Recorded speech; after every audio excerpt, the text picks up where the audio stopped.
எனக்கு அது என்னமோ தெரியலங்க. இப்ப டெலிவரி ஆகி ஆபரேஷன் பண்ணதுக்கு அப்புறம் அந்த வலி பேக் பெயின். நீ ஆர்டர் ஆயிடுச்சுங்க.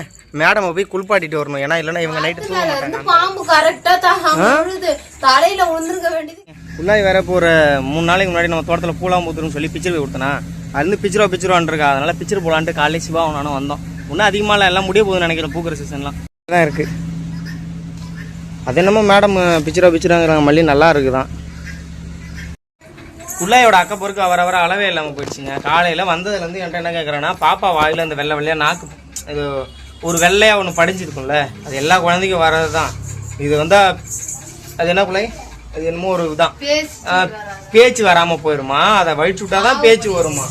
என்ன கால கொடுமையாக இருக்குது.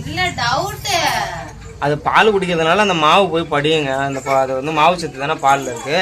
அது உடனே பேச்சு வரான்னு சொல்லி எங்கள் பாட்டி ஏதோ சொல்லிவிட்டாங்களா. காலையிலே இப்போ என்னை கூப்பிட்டுட்டு அதை எடு அப்படின்ட்டு உட்காந்துருக்குறா. எப்படி உள்ளே விட்டுனோன்னா அவளுக்கு ஒரு மாதிரி ஒமட்டுற மாதிரி ஆகாது. அதுவே வந்து வாய் இங்கே உதட்டலாம் ஒரு மாதிரி வெள்ளை வெள்ளையாக படிஞ்சு புளியாக வந்ததுன்னா அது தாய்மொழின்னு சொல்கிற ஒரு ஃபங்கஸான். ஆனால் இது வந்து இன்னும் பெரிய பிரச்சனை இல்லை, எல்லா குழந்தைக்குமே வர்றது தான். சின்ன சின்ன விஷயத்துக்கு கூட அப்படியே இவ்வளோ பெருசு கற்பனை பண்ணிக்கிறது அதானே. எனக்கு ஒரு பயங்க. எனக்கு வந்தா எப்பவும் அலட்சியமா விட்டுருவோம். பிள்ளைங்களுக்கு இவருக்குனாலாம் அதை கொஞ்சம் பெரிய விஷயமா எடுத்துப்பேன். அதுவும் இல்லாமங்க இன்னைக்கு துணி துவைச்சிட்டு அலசலான்னு வந்து பைப்புக்கிட்ட நின்னா மரத்து மேல இருந்து பாம்பு கரெக்டா விழுது. தலையில விழுந்துருக்க வேண்டியது. என்ன பாம்பு? இங்க ஒரு பாம்பு போகுது பாரு. கட்டிட்டா இருக்குங்க. வாங்க உடஞ்சி போச்சு. முருங்கைக்காய் பைக்க சொன்னாக்குள்ள ஏதோ முருங்கைக்காய் போட்டு சாம்பார் வைக்கலாம்லாம். மேலே சும்மா முருங்கை கொஞ்சோண்டு தான் இருக்கு. அதுதான் பிச்சுட்டு இருக்கான். என் பொண்ணால ஒன்றும் முடியல போல இருக்குங்க. கத்துன்னு கத்திட்டு கிடக்கா. நானும் முடிஞ்சல உட்காந்து விசில் பார்க்குறேன். ஒன்றும் வேலைக்கு ஆகலை. முன்னாடி மரம் எல்லாம் இருந்த நிலைமைக்கு இருக்கு. தேங்காவெல்லாம் உரிச்சிட்டு இருக்கு. இப்போ எடுத்து எல்லாத்தையும் உரிக்க போகிறோம். உரிச்சு காய வச்சு அடுத்தது அது என்ன ஆடணும் சாப்பிட்டு எல்லாம் ரெடி பண்ணுங்க. சாம்பார் வச்சுட்டு இருக்கா. கிட்டத்தட்ட மணி பார்த்தீங்கன்னா இப்போ 1 பக்கமாக ஆயிடுச்சு.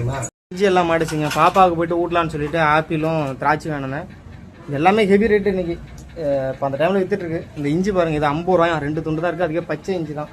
நான் பூண்டெலாம் இதை வாங்கலை. தேங்காய்லாம் உரிச்சிட்ருக்கேன். என்ன ஆடுறதுக்கு ஃப்ரெண்டு வீட்டில் கொஞ்சம் காய வச்சுட்டேன். ஒரு 2 மூட்டையில் கிடக்குது. அதெல்லாம் எடுத்து அப்படியே வெட்டி எடுத்துகிட்டு அந்த தண்ணியை பூரா ஊற்றி வச்சுட்டு தேங்காவை மட்டும் கீனி எடுத்துகிட்டு போய் காய வைக்கணும். அடுத்து இவங்க எல்லாம் சாப்பிட்ருங்க. சாப்பிட்டு முடிச்ச உடனே தான் வேலையை ஆரம்பிக்கணும். இன்னும் ஒரு மரத்தில் தேங்காய் இறக்க வேண்டியது இருக்குது. இன்னும் சாப்பிடவே இல்லைங்க. இப்போதான் சாப்பிடவே போகிறேன். மதியானத்தில் தான். அதுவும் இல்லாமல் கிடக்கிற தேங்காவெல்லாம் உடச்சி போடுன்னு சொல்லிட்டே இருந்தேன். இன்னைக்கு தான் அதுக்கு நேரம் வந்திருக்கு. இவர் மரம் ஏறேன்னு சொன்னாரா. அப்புறம் பாப்பா தூக்கத்துக்கு அழுகுறா. அதுவும் இல்லாமல் ஓவர் ஹீட்டு வேற இறங்குதுங்க. கீழே சுத்துற ஃபேன் ஒன்று வாங்கித்தா அப்படின்னு சொல்லியிருந்தான். அதுக்கு பதில் ஏர் கூலராவது வாங்கித்தாங்கிற.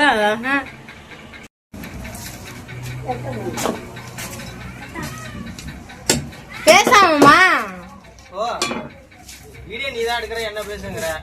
தேங்காவெல்லாம் வந்து இதெல்லாம் சொன்னாங்க வெட்டி போட்டுருக்கோம். அதுக்கு தண்ணி எல்லாம் தனியா எடுத்து வச்சுருக்கோம். அதே பாருங்க, இதை வடிகட்டி ஃப்ரிட்ஜில் வச்சுக்கிட்டா அதை குடிச்சிக்கலாம். ஆமா, பண்ணையெல்லாம் எடுத்து 2 வெட்டி போட்டுட்டு இருக்காரு. என்ன ஆடுறது ரெடி ஆயிட்டு. ஒரு 10 நாளுக்குள்ள அந்த எண்ணெய் எல்லாம் ரெடி ஆகும். அதிகபட்சம் 1 வாரமா. 1 வாரம் தான். அடிக்கிற வெயிலுக்கு 3 நாள்ல காஞ்சிடும். எல்லா மரத்துலயும் குழவியா இருக்கு. அதான் இன்னொரு மரம் இருக்கு. சாயங்காலம் எங்க அப்பா இறந்துருக்காரு.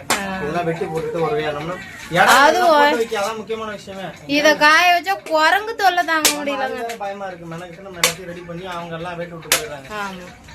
ஒரு 150 காய் இருக்குங்க. எல்லாத்தையும் உரிச்சு பாட்டி உரிச்சு தராங்க. நான் அப்படியே வெட்டி போட்டுட்டு இருக்கோம். இது அடுத்தது அப்படியே கீனி வெயில ஒண்ணி பக்கத்து வீட்டுல காய வைக்கணும். ஒரு 4 நாள் காய்ஞ்சாதான் சரியா இருக்கும். அப்புறம் எடுத்து அரைக்க வேண்டியதான். எல்லாத்தையும் எண்ணெய் எடுத்துக்கலாம். ஒரு 5 லிட்டர் கிடைக்கும்னு நினைக்கிறேன். போன வாட்டி 15 லிட்டர் பக்கமா எடுத்தாங்க. சமையலுக்கே நிறைய யூஸ் பண்ணிட்டேன். ஆமா, இந்த வாட்டி எவ்வளவு வருதுன்னு தெரியல. போன வாட்டி சேல்ஸ் பண்ணுங்கிற ஐடியா இல்ல. இந்த வாட்டி இதுக்கான எண்ணெய் கம்மியா. அப்பெல்லாம் யாருமே நாங்க கேட்டோம். யாருமே வேணான்ட்டாங்க. 250 ரூபான்னு கொடுத்தாங்க. தேடி 200 சரி போ. எல்லாத்தையும் தாளிச்ச காலி பண்ணிட்டு இந்த உடம்பு ஒரு குடம், அதுக்கப்புறம் ஒரு 1/2 குடம் வச்சு எண்ணெய் ஃபுல்லா இருந்தது. இந்த வாட்டி நல்லா பியூரா ரெடி பண்ணணும். மல்லிப்பூலாம் போட்டு அரைச்சு, ஏலக்காய், ஆமா ஏலக்காய்லாம் போட்டு சூப்பரா அரைச்சிடணும். சாப்பிட கூட எனக்குலாம் தோணலைங்க. அந்த அளவுக்கு வேலை இதெல்லாம் முடிச்சு வைக்கணும். ஏன்னா போன டைமே நாங்கள் வந்து நிறைய தேங்காய் வீணாகிட்டோம். இந்த வாட்டி எப்படியோ ஒரு 12-13 லிட்டராது எண்ணெய் வரும். தேங்காய் எண்ணெய் கிடைக்கல. அது இல்லாமல் அது நமக்கு ரொம்பவே நல்லது. பாம் ஆயில் யூஸ் பண்ணுறது போல சமையலுக்குமே யூஸ் பண்ணிக்கலாம். அங்கே அக்கா எல்லாரும் புக் பண்ணியிருக்காங்க. சரி, அதனால ரெடி பண்ணிக்கலாம்னு சொல்லிட்டு இப்போ ரொம்ப கஷ்டப்பட்டு ரெடி பண்ணிட்டு இருக்கோம். இவன் அவன் பக்கத்தில் வச்ச பயமாக இருக்குங்க. தேங்காவை பொறுக்குவா, அதை பொறுக்குவா. அதனால நின்று அங்கே தான் உட்காந்தான். அப்புறம் டீ போட்டு கூட நான் உள்ள டீ போட்டு கொடுக்குற ரெடி பண்ணுறேன். முன்ன மாதிரி டீ கடை கூட மூடிட்டாங்க. அதுக்கு செம்ம டிமாண்ட் வந்துருச்சு. டீ பார்சலும் தரதில்லை. அப்படியே இருந்தாலும் 15 ரூபாய்க்கு கிளாஸ் பார்சல் 40 ரூபாய்க்கு. 10 ரூபாய்க்கு பால் பண்ணணும்னா வீட்டில் வேலை முடிச்சாதான் ரெடி பண்ணிட்டு இருக்காங்க மேடம். ஐயோ, காலையில இருந்து 2 பேரும் காலையில இருந்து ஒரு கொடுமை என்னன்னு கேட்டா, எங்க வீட்டுல தண்ணி நேரமாவே நின்னுடுச்சு. இவங்க அட்டகாசம் உண்மையே தாங்க முடியலங்க. வர வர தண்ணி வந்து ஒவ்வொரு நாளைக்கு 11 மணி வரையும் வருது.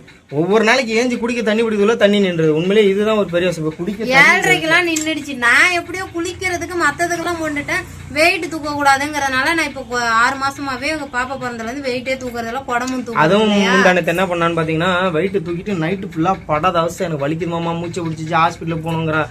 எனக்கு அது என்னமோ தெரியலங்க. இப்ப டெலிவரி ஆகி ஆபரேஷன் பண்ணதுக்கு அப்புறம் அந்த வலி பேக் பெயின் அடிக்கடி வருது. நான் இவர் தூங்கிட்டு இருந்தாரு, பக்கெட்டை எழுப்ப வேணாம், நான் தூக்கி வச்சுட்டேன். சரியான வலி. ஆனா இப்ப பரவாயில்ல. இன்னைக்கெல்லாம் ஹாஸ்பிட்டல் போகணும்னு நேற்று நைட்டு புலம்பிட்டு இருந்தா. ஆனா பரவாயில்ல, சரியாயிடுச்சு. இப்ப தண்ணி தாகம் தொண்டெல்லாம் வறண்டு போயிருச்சு. எச்ச மூங்கிட்டு இருக்க வேண்டியதா இருக்கு. அந்த அளவுக்கு தாகம் மாதிரி தண்ணி ஒரு சொட்டு கூட இல்ல.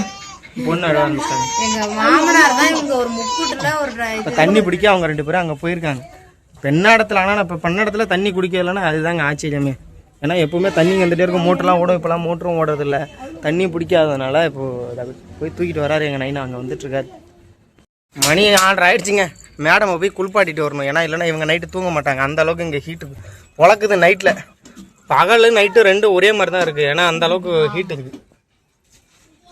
2.5 கிலோ பிடிக்கும்.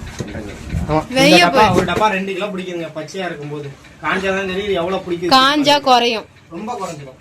ஆமா.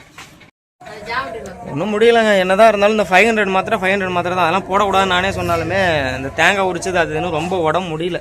தலைலாம் வலிக்க ஆரம்பிச்சிச்சு. எனக்கு ஸ்மெல் இருக்கிறதுனால இப்போ அந்த மாத்திரையை போட்டோன்னே அப்படியே ஏதோ வச்சு அப்படியே ஏதோ இழுக்கிற மாதிரியே இருக்குது. அந்த வலியெல்லாம் யாரோ இழுத்த மாதிரி அந்த அளவுக்கு சல்லுன்னு இறங்கி போச்சுங்க. வீடியோ ஒன்றும் எடுக்குங்க. நீ ஃபுல்லாக வந்து இந்த தேங்காய் உரிச்சது அதுலேயே தான் போச்சு. சாப்பாடு கூட சில எனக்கு போதும்பா. வெங்காயம் அப்பா இப்போ தாங்க கொண்டு வந்து விட்டேன்.